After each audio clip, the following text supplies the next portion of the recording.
Hello everyone, and welcome to this training video. You would have already picked up that this isn't the dulcet voice of Carl Pienaar.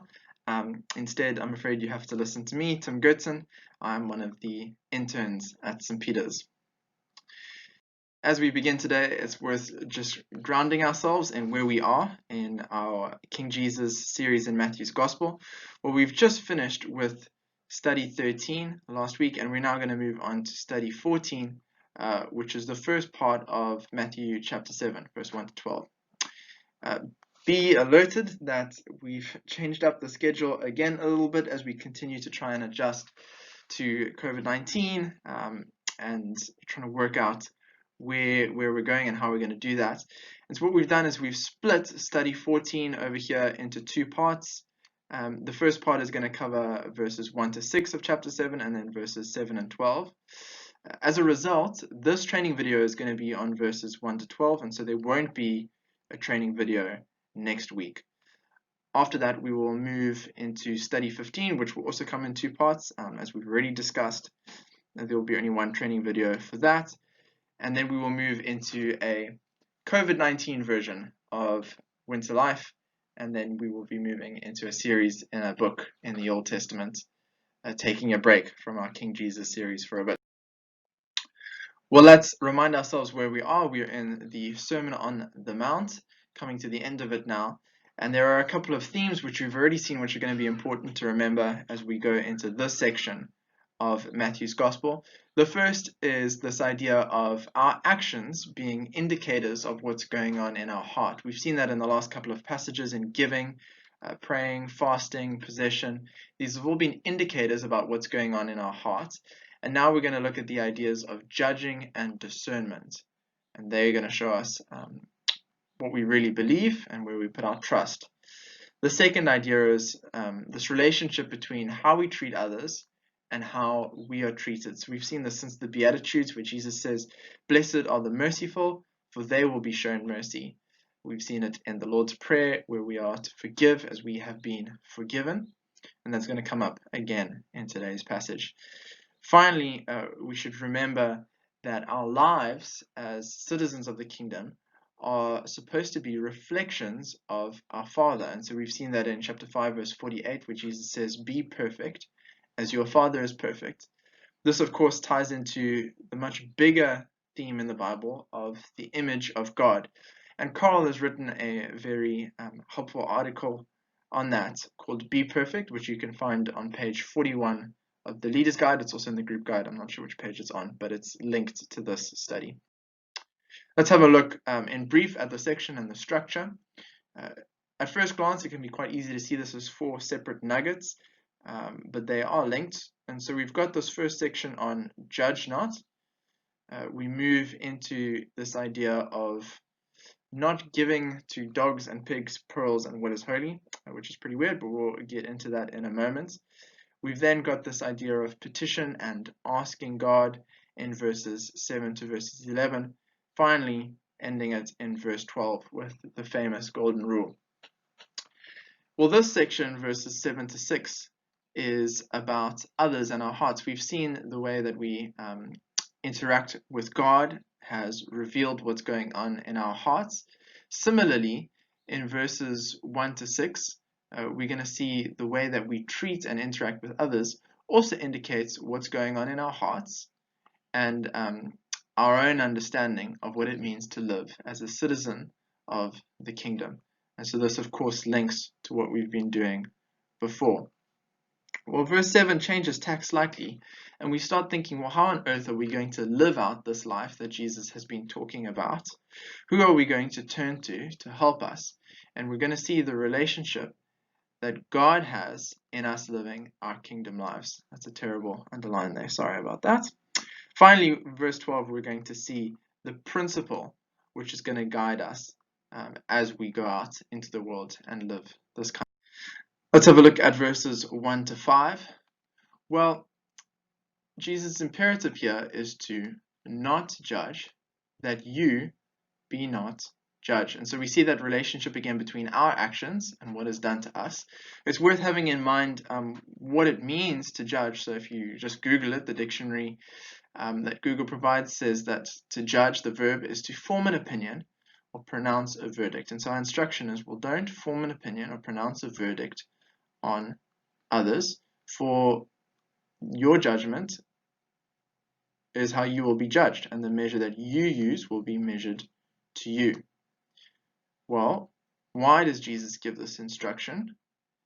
Well, what was interesting to me is that dictionary, talking about the noun judge, like a judge you would get in a court or someone who's an appropriate judge, is the idea is that this person is qualified to give an opinion.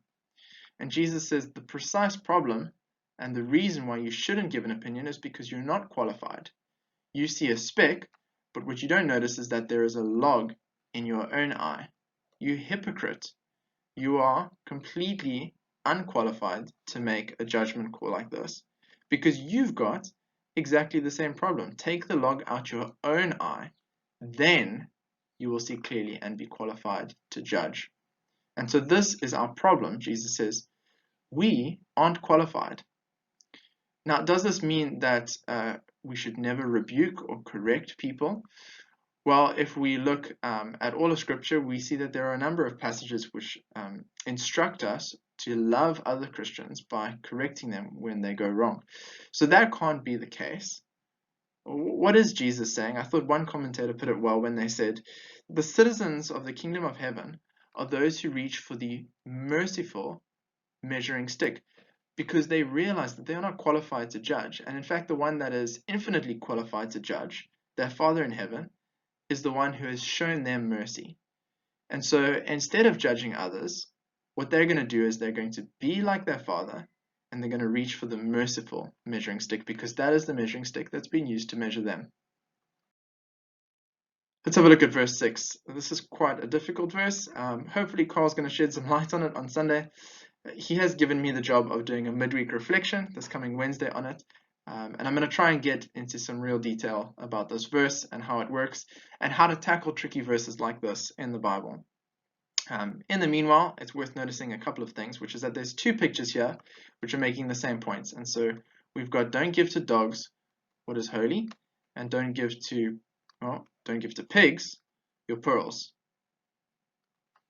Well, what does that mean? In each case, we've got something precious, and we've got something that is going to reject that thing. And so the conclusion is, well, don't give it to them. Well, what does this require? It requires us to make a judgment call. We have to make a decision and discern.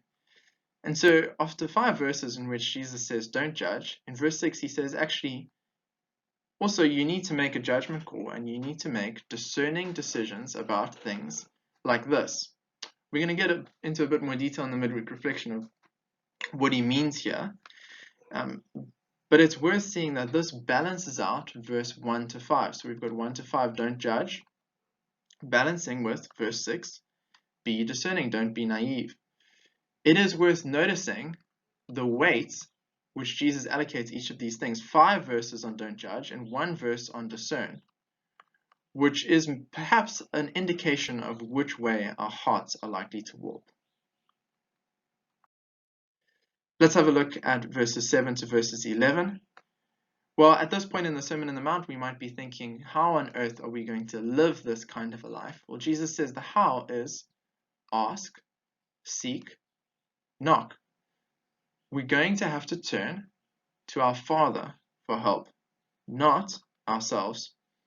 And the wonderful promise here is that at each point, as we turn to Him, He's going to answer us. So ask, and it will be given.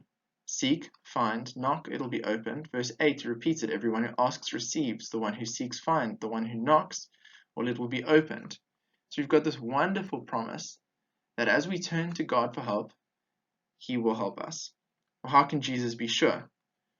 In verses 9 to 11, he once again turns to the character of our Father, just like he did at the end of chapter 6. He says, well, if a bad father or an evil father would still give his son bread or a fish instead of a stone or a serpent, how much more will your Father in heaven, who is good, give good things to those who ask Him? And so Jesus once again turns to the character of God as his reason for why he can be sure that our Father will help us as we turn to him. Well, finally, let's think about chapter 7, verse 12, the summing up of this section in the Sermon on the Mount. In chapter 5, verse 17, Jesus says, "Don't think I came to abolish the law or the prophets. I did not come to abolish, but to fulfill."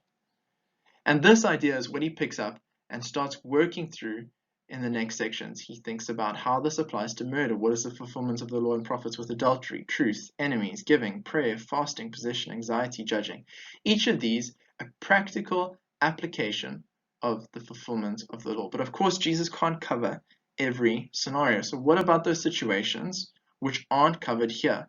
How do you fulfill the law in those? Well, in chapter 7, verse 12, he gives the principle. This is the law and the prophets. Whatever you wish that others would do to you, do also to them.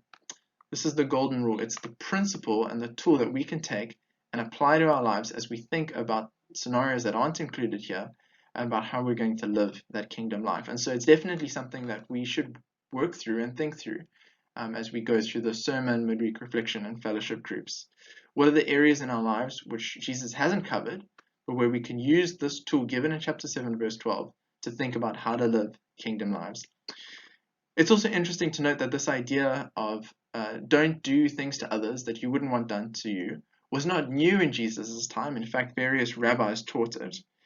But Jesus, as far as we know, is the first one to put it in the positive. It's not merely a matter of not doing to others what you wouldn't want to do to them, but actively trying to do things for others that you would want done for you. And this is something to keep in mind as we continue in Matthew's Gospel, perhaps later in the year or next year. And then we're going to see how Jesus fulfills the law in himself and in his own life as he lives out this life of love. Later on, he says that the law and the prophets is fulfilled in this idea of loving God and loving your neighbor. And this is what he's going to do for all of those that he meets, and ultimately for the world as he fulfills the law and the prophets on the cross, doing to others what he would want done for him. What do we want people to walk away with? We want people to be guided by chapter 7, verse 1 to 6 in how we relate to others, because it's going to show our grasp and our hearts. How do we understand God as our Father and our relationship with him as people who he has applied the merciful measuring stick to? Well, verses 7 to 11 are going to encourage us to rely on God to help us and to enable us because of his character. And chapter 7, verse 12 is going to be the principle that we are able to apply to our lives, and it's going to help us as we continue to look at Jesus' sermon and life as the fulfilled law and prophets in Matthew's Gospel.